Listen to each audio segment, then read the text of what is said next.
2017 la inflación fue casi 70.000%. O sea, estamos hablando de una inflación desbocada, un país ya en crisis. Con la hiperinflación ya no van a ser otros 8, sino serán muchos más. Son 14 ceros, o sea, no hay forma no se pueden leer las cifras. Venezuela era un país rico y no le hacía falta trabajar porque el Estado le podía dar a la gente. Eso fue un gravísimo y terrible error. Usted no sabe lo que significa acabar con una moneda. No se deje engañar por un demagogo, prometiendo las cosas que no puede cumplir. Cuando tú estás en un estado donde te asesinan, te detienen, te torturan y además persiguen a tu familia. Hay evidencia de crímenes de lesa humanidad, de sistematicidad. Los crímenes que se denunciaron siguen cometiéndose. Pongámosle que dicten orden de captura a unos, cosa que nos alegraría inmensamente. Ese presidente, ese criminal, cometió crímenes de lesa humanidad.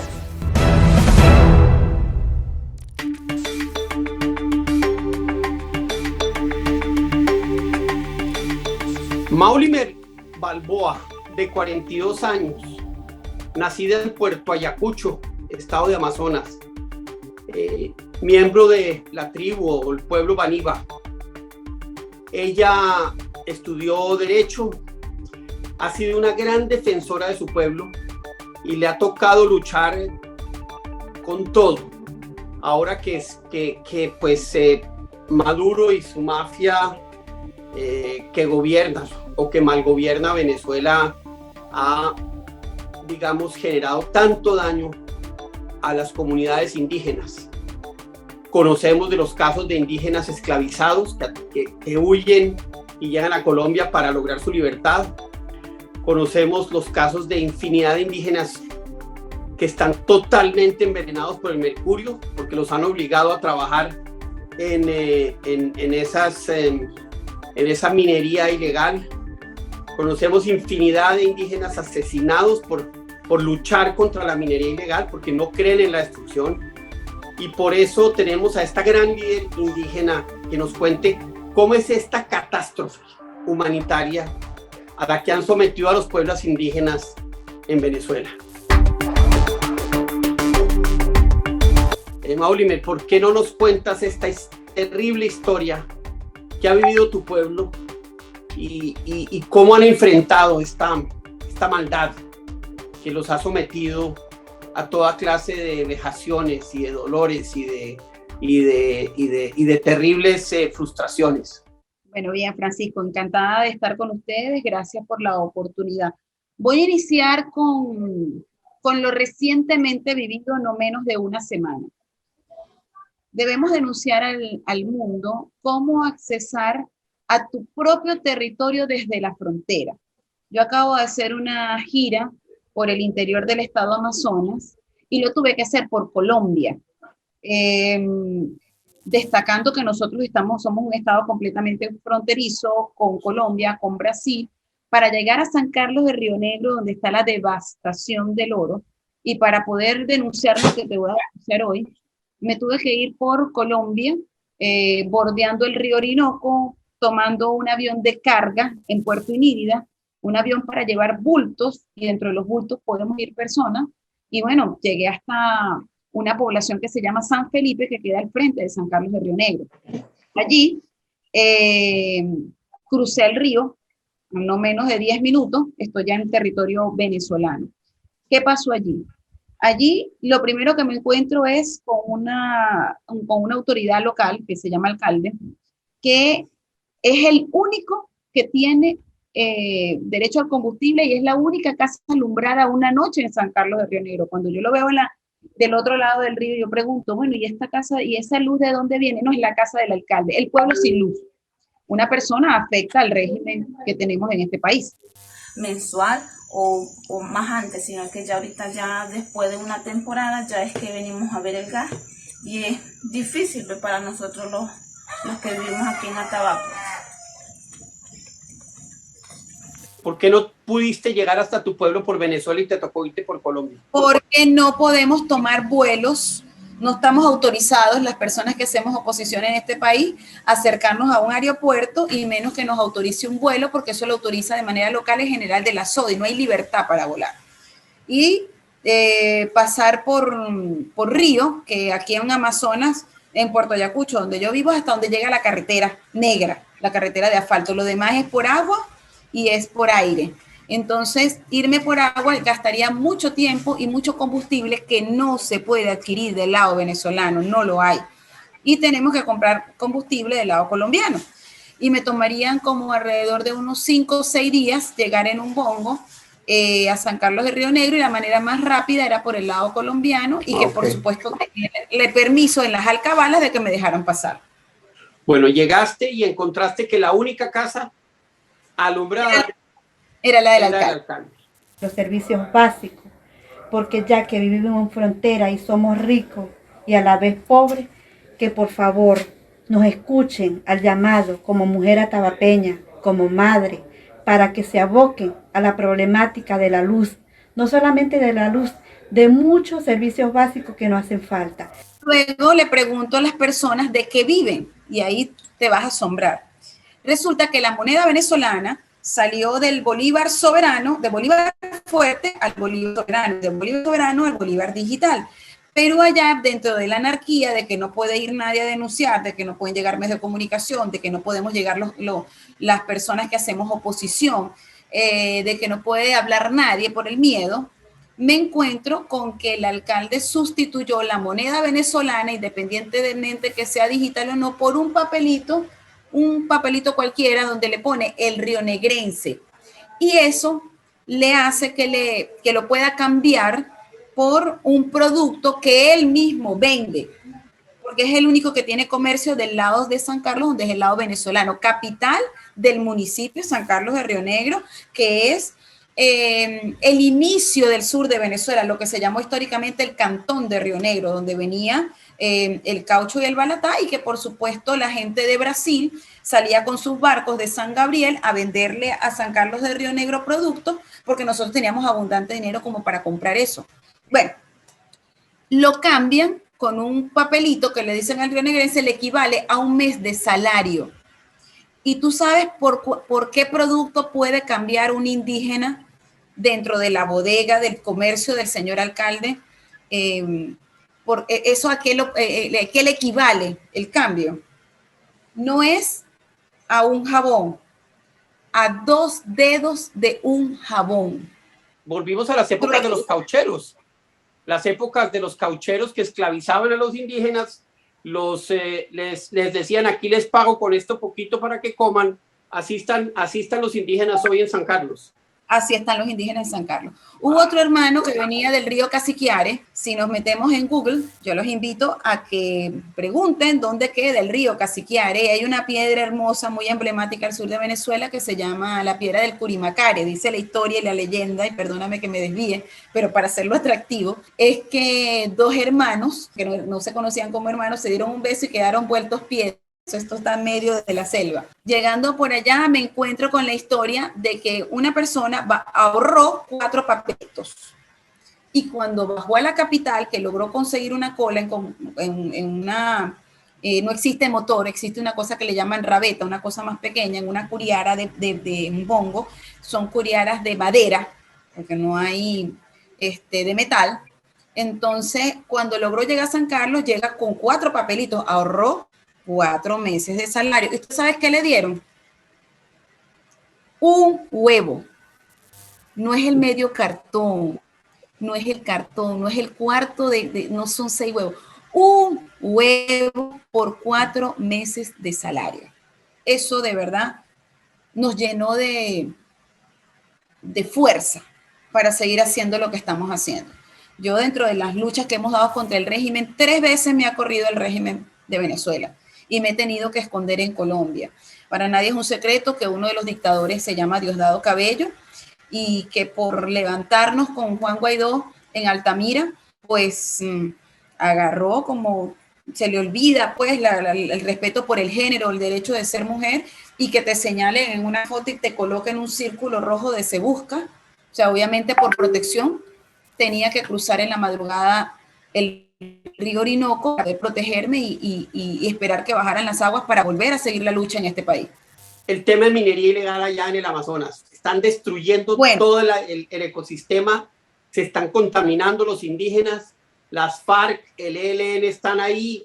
Cuéntanos qué más. Totalmente, no hay docentes. Todos los docentes, todos los empleados que pertenecían a la gobernación, por el peopérrimo salario que devengan, han tenido que mudarse a la mina.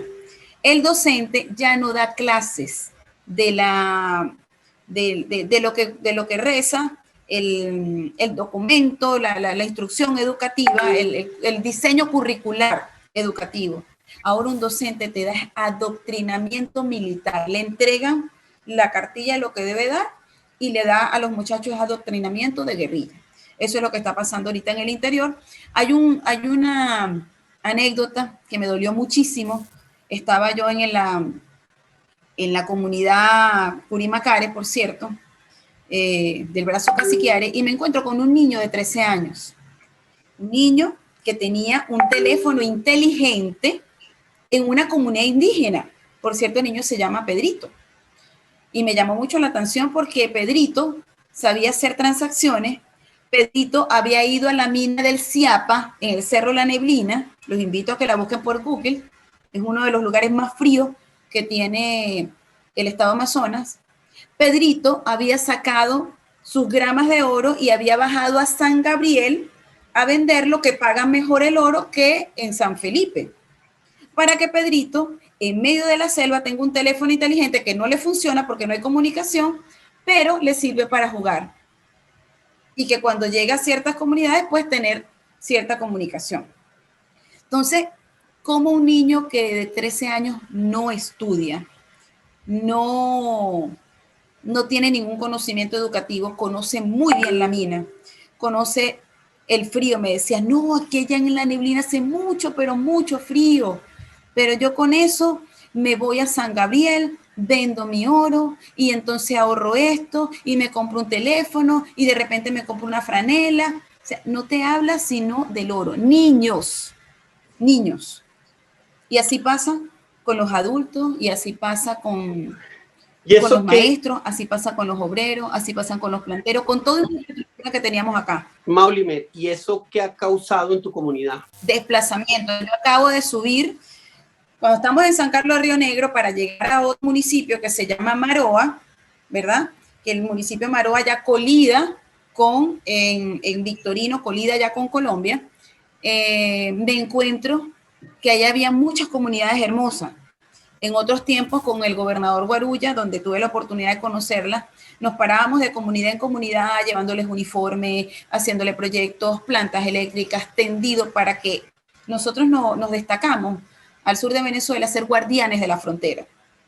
¿Qué pasó? ¿Qué vi? ¿Qué encontré? Encontré comunidades muertas. No existe. Cuando yo veo me asomo y voy por el río y digo, ¿y qué pasó con Corocoro? No, todos se fueron. ¿Y qué pasó con Crespo? Se mudaron. ¿Y qué pasó con Pueblo Viejo? Se fueron. Donde nosotros éramos felices siendo guardianes allí porque llevamos la atención del gobierno venezolano, especialmente un gobernador indígena como Liborio, que tiene mucho afecto por lo que es el dolor y el padecimiento de lo que en una oportunidad él superó como niño indígena al término de lograr una formación en la capital y llevarlo después a tener la primera magistratura del Estado Amazonas. Pues yo me formé con ese señor. Cuando reviso esas comunidades desplazadas, ¿y dónde están?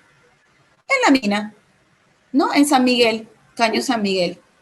Un lugar totalmente devastado, un lugar que era hermoso, un lugar que las mujeres hace 50 años había una flor que se llama la flor de Pomeyagua y se iban a ir a bañar porque las mujeres se ponían más hermosas. No, eso se perdió. Pueblos desplazados que se encuentran totalmente del lado colombiano o del lado de la mina, pero que allí no están. ¿Qué está pasando en el estado de Amazonas con narcotráfico, con minería, con FARC, con ELN? Mira, no es mucho lo que te pueda contar porque yo acabo de llegar de un lugar donde me tocó compartir y salir para estar aquí. Entonces yo me voy a reservar ciertas cosas que en su momento pues las voy a contar. Pero lo que yo te puedo decir ahorita es que existe el miedo, no solamente para mí, sino para los que aún resisten en esas comunidades, que viven de las migajas, que viven de la desidia, que lo que mejor se les ocurrió al gobierno venezolano fue 40 antimotines, porque uno iba a visitar a los municipios sin comida. Decirte que no se encuentran en las capitales de municipios, ellos están haciendo su trabajo en el monte, no son visibles, pero sí se les guarda respeto, porque dentro de ese lado de la minería, el que se va a trabajar acepta las reglas y el que no, simplemente con no opinar, pero acepta la miseria.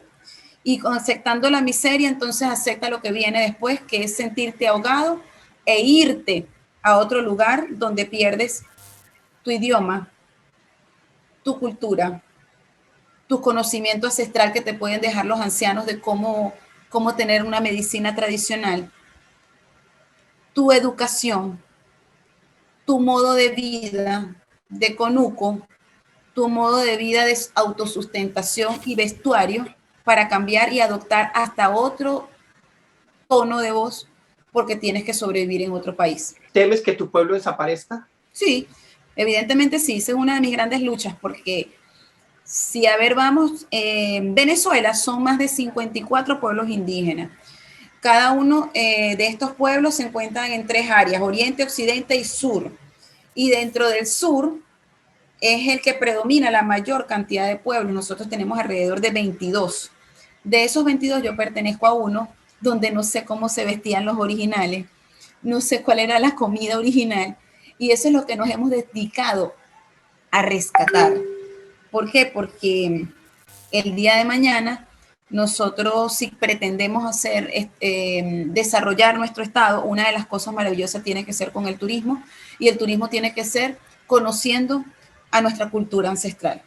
Y el tema del envenenamiento con mercurio, porque esa minería ilegal con mercurio genera, no solo allá en Venezuela, en Colombia, en todas partes, un envenenamiento brutal con mercurio. ¿Qué han visto ustedes?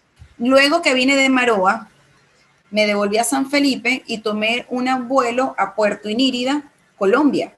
Y de Puerto Inírida, en 1 hora estoy en San Fernando de Atabapo. En San Fernando de Atabapo se va hacia el cerro Yapacana, el más devastado de todos los cerros, donde se cometen las peores atrocidades. Y la denuncia que recibí fue de la cantidad de muertos en las playas de esos ríos, personas que se fueron a la mina que no van a volver. Eso me causó mucho dolor, porque ahí están familiares de uno, ahí están conocidos de uno, ahí están amigos, porque somos una población pues, de familias que todas nos conocemos. Y recibir esa denuncia, recibir la denuncia del valor del agua, la gente se enferma porque sencillamente no existe el agua cristalina. Allí los niños se paran en las 4 de la mañana para poder tomar lo más clarito del agua para después en el día vendérsela a los que están haciendo el trabajo de la minería artesanal o de la minería con chupadoras, que hay una gran cantidad de chupadoras allá adentro. Pero como principal denuncia de eso que me tocó muchísimo es el tema de simplemente perderte 3 meses y no conocer lo que es el agua, teniendo el río Padre y teniendo los mejores ríos.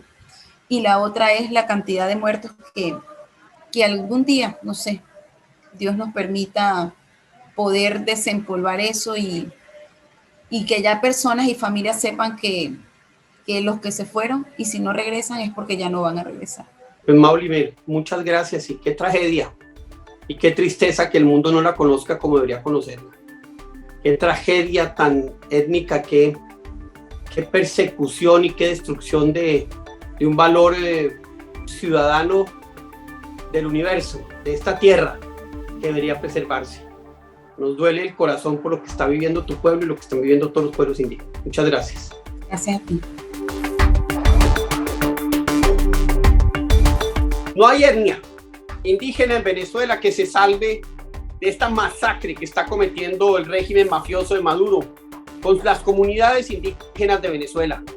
que hacen parte de nuestra historia, que son parte de nuestro legado, y allá las están destruyendo. Por eso, además, queremos hablar hoy con un tremendo líder indígena que se ha opuesto a la minería ilegal, que ha dado la batalla por su pueblo, que es el pueblo Pemón, que ha sido arrestado, que ha sido sacado de su zona, que le ha tocado viajar por distintas partes de Venezuela para mantenerse libre. Juvencio Gómez, muy buenas tardes, Juvencio. ¿Cómo es la situación de su tribu, de su etnia?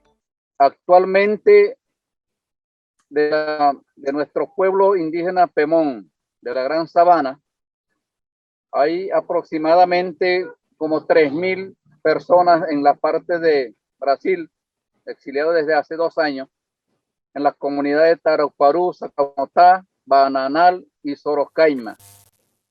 Y el resto de nuestros hermanos se encuentran en sus comunidades, en las comunidades nuestras de la Gran Sabana, pasando muchas necesidades económicas, sociales, sin alimentos, sin medicina.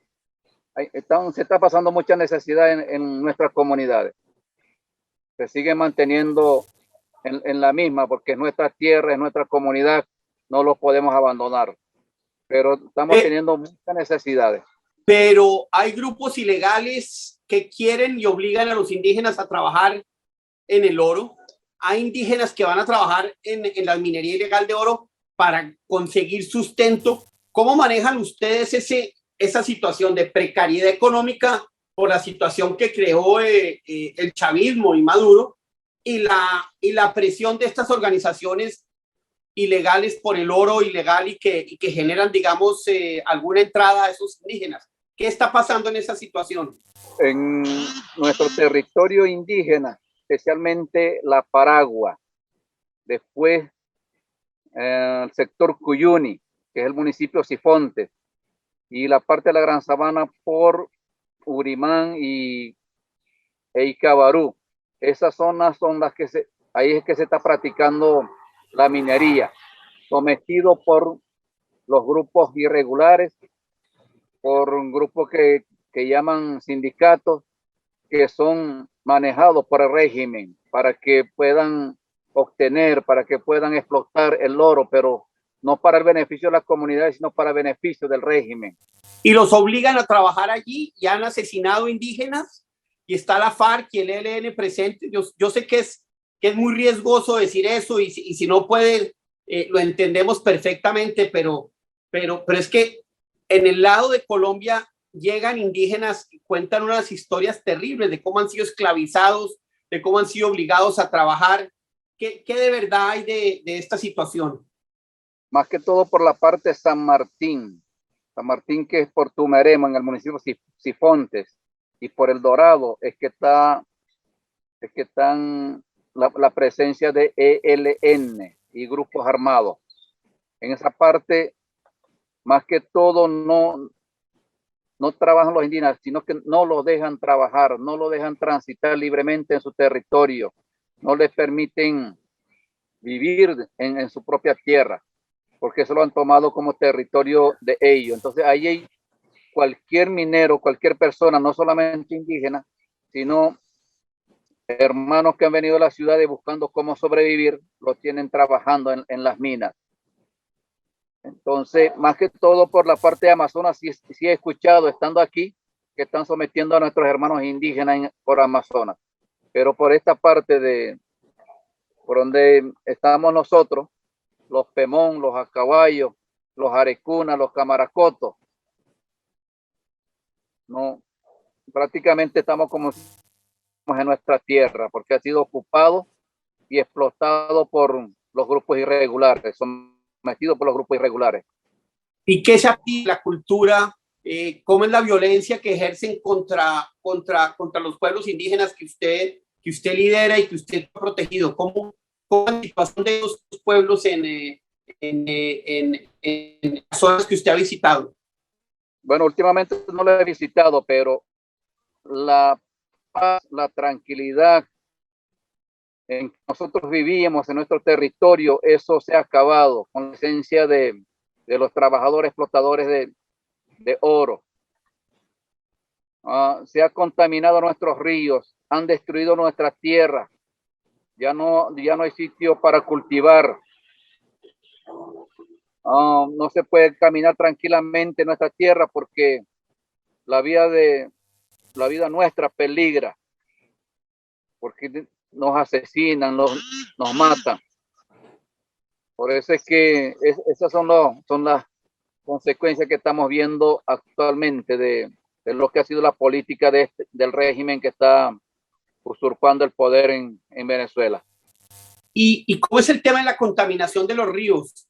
Porque en algunos lugares en Colombia lo que se ve con minería ilegal es una contaminación con mercurio horrible y los niños enfermos y las comunidades enfermas. Esa destrucción ambiental y esa contaminación con mercurio, ¿de qué tamaño es en los lugares donde ustedes antes habitaban tranquilamente? Bueno, exactamente de qué tamaño podría ser ahora, no sé, pero yo creo que es demasiado el daño que se ha hecho. Además de la contaminación, la destrucción de la capa vegetal, porque son maquinarias que están utilizando para explotar la tierra. Aunque no hay combustible para el pueblo, para la movilización, para el transporte, sí hay combustible para la maquinaria que trabajan en la mina. ¿Quién maneja el negocio de la minería ilegal y del oro en los pueblos donde usted ha ido y en los lugares que usted conoce y que ha podido visitar? Lo maneja el régimen con sus militares y sus aliados que son la ALN y la FARC. Ellos. Últimamente yo no he podido salir a Venezuela, yo estoy del lado de Brasil. Entonces realmente no conozco muy bien cómo está la situación personalmente. Pero la noticia que yo recibo es que los que están ocupando nuestro territorio son los del ELN. ¿Por qué le tocó salir a Brasil? Porque el tribunal militar mandó una orden de aprehensión contra mía. Por eso tuve que salir hace prácticamente casi 2 años. Estoy aquí en Brasil. Estoy ubicado en una comunidad indígena también, Taurepán, del lado de Brasil, y estoy viviendo de este lado. Por los momentos no puedo ir ni pienso salir a Venezuela. Y una última pregunta, don Juvencio. ¿Qué quiere decirle a la comunidad internacional, a sus hermanos colombianos, a los indígenas colombianos, de lo que están viviendo los pueblos indígenas venezolanos? ¿Qué quiere decirle a los pueblos indígenas americanos, de toda América, de todo el mundo, de lo que están viviendo los pueblos indígenas venezolanos? Denles un mensaje para que ellos puedan entender el sufrimiento en el que están ustedes. Que no perdamos la fe ni la esperanza, que tenemos muchos años enfrentándonos a diferentes situaciones y hemos sobrevivido. Así que adelante, hermanos. Nosotros venceremos victoriosos de todas las situaciones que se nos presenten, sea cual sea la situación, sea quien sea el autor, y de que tengamos fe de que se hará justicia cuando llegue el momento. De todos los que han hecho la maldad, se hará justicia pronto y también lo pagarán cuando llegue la justicia divina. ¿Y qué le pide a sus hermanos indígenas de toda América que hagan para defenderlos a ustedes, los indígenas de Venezuela? Que busquemos sustentar nuestra lucha en nuestras raíces, en nuestros principios indígenas. Que busquemos la unidad como pueblos indígenas. Solo así podremos vencer. Bueno, don Juvencio, muchas gracias y qué tristeza que usted no pueda estar en su comunidad, no pueda estar con sus comunidades por la persecución judicial que le han hecho, ilegal obviamente, que el régimen le ha hecho por luchar contra la minería que ha destrozado campos, ríos, hábitats prístinos y que hoy se convierte en el motor de esa violencia que ejercen contra ustedes y contra todo el pueblo venezolano. Lástima que no pueda usted en Venezuela dando la batalla, pero bueno, desde Brasil, como vemos, la sigue dando. Muchas gracias por aceptar esta entrevista. Muchas gracias. Saludos. Para mí es un placer y un honor. El honor es nuestro, don Juvencio. Gracias.